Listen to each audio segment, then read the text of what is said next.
qaqqabadhoo gootummaan akkam ture akkam ture. Oromiyaan gootota ciccimoo seenaa dinqisiisaa galmeessisanii darban hedduu biqilchiseetti. Haa ta'u malee akka biyya keenyaatti gootonni Oromoo hedduun biyya isaaniif aarsaa guddaa kaffalanii darban cunqursaa sirnoota darbanii irraan kan ka'e seenaan isaanii osoo sirriitti hanga barbaadamu hin barraa'in darbaniiru. Kana malees seenaan gootota Oromoo ciccimoo ta'anii akka ifatti ba'anii hin mul'anneefis ittifamaa turaniiru. Garuu seenaa hirminyaatu akkuma jedhamu gootota Oromoo biyya isaaniirra darbanii addunyaatti mul'atan keessaa tokko Abdiisaa Aagaati. Mee seenaa isaa waliin ilaallaa hanga xumuraatti nu waliin tura. Maal dubbadhoo kanan gaddoo seenaa isaa nama raree gootota Oromoo kan biyyaaf lolaa ture. Abdiisaa Aagaa bara 1928 bara weerara Xaaliyaanii booji'amee gara biyya Xaaliyaan erga geeffameen booda uffata qorraa tatarsaasee walitti fo'uudhaan mana hidhaa warra Xaaliyaanii keessaa of baasuun nama biyya sana keessatti gootummaa dinqisiisoo raawwate goota Oromoo bara sana loltuu Itoophiyaa turedha. Abdiisaan Oromiyaa godina Wallagga Lixaa aanaa Najjoo keessatti abbaa isaa Baashaa Abbaa Fuddee fi haadha isaa Aadde Shaakkannee Caakkaarraa dhalate. Mufeessaa lubbuutti muree lammiisaa rakkoo muree. Abbaan Abdiisaa yommuu Abdiisaan waggaa 12 turetti obboleessa isaa aariidhaan ajjeesee mana hidhaa keessa yeroo turetti Abdiisaan abbaa isaa mana hidhaa keessaa baasuuf yaalii hedduu gochaa turus otoo isaaf galma hin ga'iin murtiin du'aa waan irratti murtaa'eef du'aan jalaa godaane. Waggaa lamaan booda umurii isaa 14ffaa isaatti gara waraana Impaayera Itoophiyaa yeroo sanaatti makamee sochii loltummaa eegale. Erga dirree waraanaa seeneen waggaa 2 booda umurii isaa 16 yommuu guutu geggeessaan biyya Xaaliyaanii Musolooniin haaloo mo'amuusaa isa jalqabaa ba'uuf dhaadachuun gara biyya kanaa dhufuun waan weerareef Abdiisaanis adda waraanaatti hirmaachuun waraanuu eegale.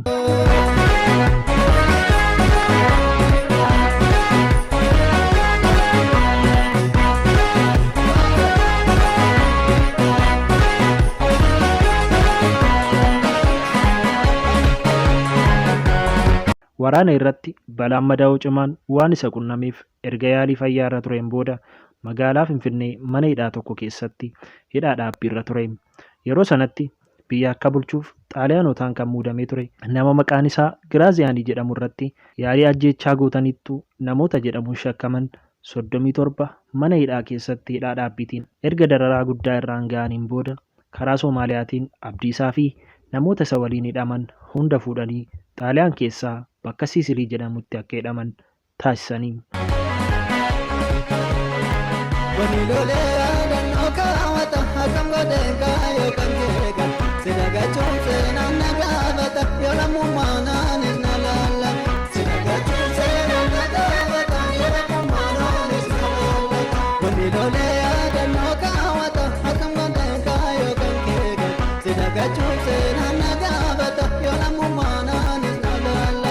Abdiisaan nama yeroo mara maaliif mo'amuun anaaf du'a jedhu waan tureef lammii biyya Yuugooslaafiyaa kan ta'e Huuliyoo nama jedhamu waliin wal ta'ee mana hidhaa eegumsi cimaan godhamuuf kana keessaa haala ittiin badu mala dhaachuutti ka'e. Yeroo mana hidhaa kana keessaa baduuf ka'uttis biyyi inni itti badu kun ammas isaaf keessummaa taatus of bilisoomsuuf jecha uffata qorraa isaaf laatame tatarsaasee walitti fo'uudhaan karaa foddaa ba'e.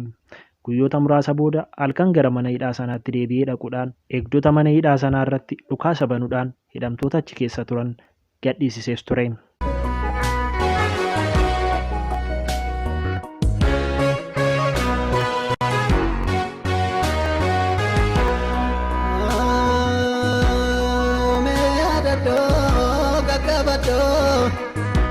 Gootummaan akkam ture akkam ture.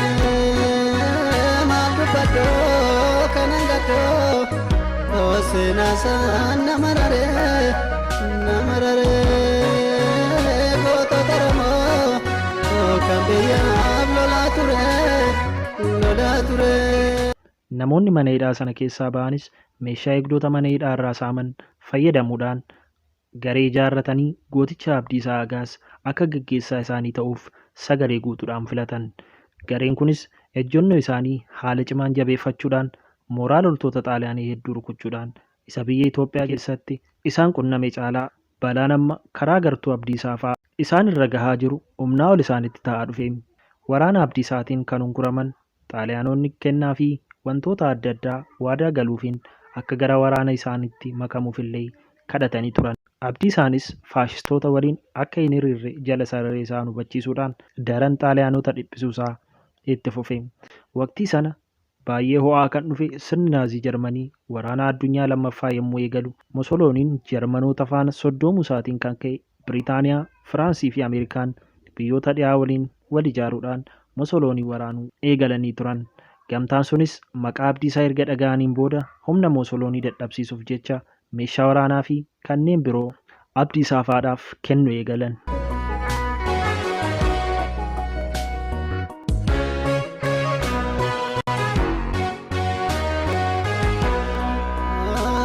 Abdiisaan faanis gargaarsa kanaan jabaachuun Xaaliyaanota lafa isaan dhaabbatan hunda qilee ergatti godhaniin booda humni waraanaa Xaaliyaanii kufuu isaatiin magaalaan guddittii Xaaliyaanii Ameerikaa fi Biriitaaniyaa harka waan seetteef Abdiisaanis loltoota isaa biyyoota adda addaa irraa walitti dhufan irree isaanii irratti alaabaa addaa yeroo sanaa akka godhatan taasisuudhaan yommuu magaalaa Roomaa seenan gamtaan waraanaa idil addunyaa yeroo sanaa simannaa baay'ee ho'aa ta'e taasiseefii ture.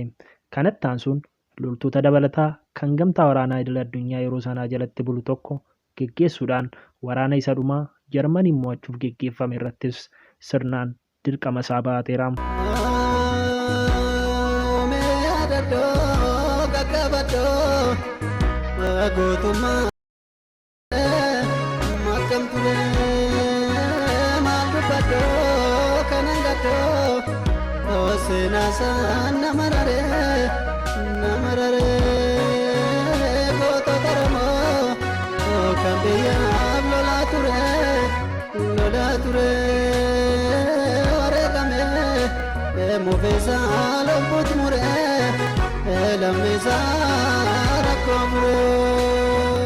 Hirmaannaa waraanaa addunyaa lammaffaa irratti warri Biriitish, Kaanaadaa fi Ameerikaa aangoo guddaa akka isaaf kennanitti himuudhaan loltuu isaaniitti akka dabalamuudhaaf gaafatan.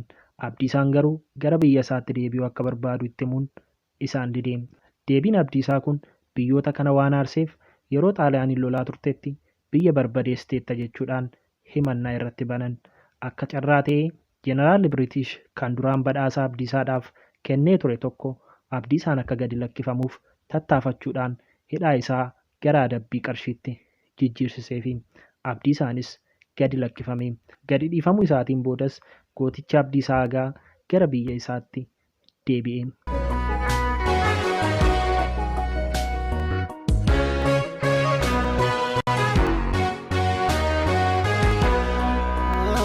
Haayila Sillaaseenis Abdiisaa erga simateen booda gara ministeeratti isaa yeroo sanii kan ture Abbabaa Aragaa'etti ergee akka inni qacaramuudhaaf ajaje. Abbabaa Aragaa'ee fi namoonni biroo baay'een gootummaa Abdiisaa waan beekaniif aangoo nurraa fudhata jedhanii isa sodaatan.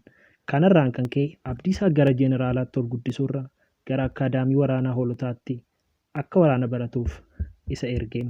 Erga ji'oota hedduu baratee boodas qondaaltonni waraanaa Biriiteen kan duraan Abdiisaa jalatti loltummaa baratan yeroo isaa arganitti baay'ee na'anii turan. Waraana Itoophiyaa fi Somaaliyaa gidduutti taasifames akka loluuf Abdiisaan gara Ogaadenitti ergamee ture.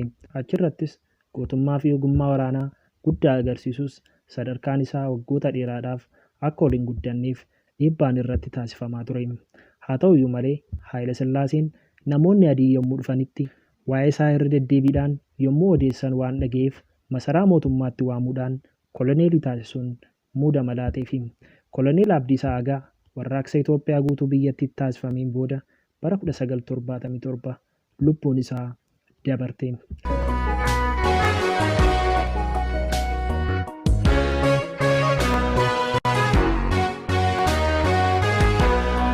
Kabajamtoota daawwattoota keenyaa qophii keenya guyyaa har'aa seenaa Abdiisaa Agaa irratti xiyyeeffate asumaan goolabna. Qophii biraatiin hanga walitti deebinutti turtii gaarii. Gaggabadoo gootummaan akkam ture maal dubbadhoo kanan gaddoo seenaasaan nama raree gootota Oromoo kan biyyaaf lolaa ture wareegame mufeessaa lubbuutti muree lammiisaa